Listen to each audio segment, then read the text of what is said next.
பார்வதி பதையே ஹர மகாதேவா. என்னானுடைய சிவனே போற்றி, எந்நாட்டவர்க்கும் இறைவா போற்றி. ஏகம்பத்துரை என்மாய் போற்றி, பாகம் கண்ணுரானாய் போற்றி. காவாய் கனகத்திரளே போற்றி, கைலை மலையானே போற்றி போற்றி. திருச்சிற்றம்பலம்.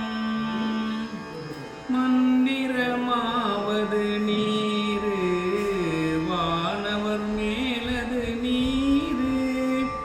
சுந்தரமாவது நீரு, துதிக்கப்படுவது நீரு. தந்திரமாவது நீரு, சமயத்தில் உள்ளது நீரு. செந்துவர் வாயுமை வங்கள் திரு ஆலவாயான் திருநீரே. செந்துவர் வாய்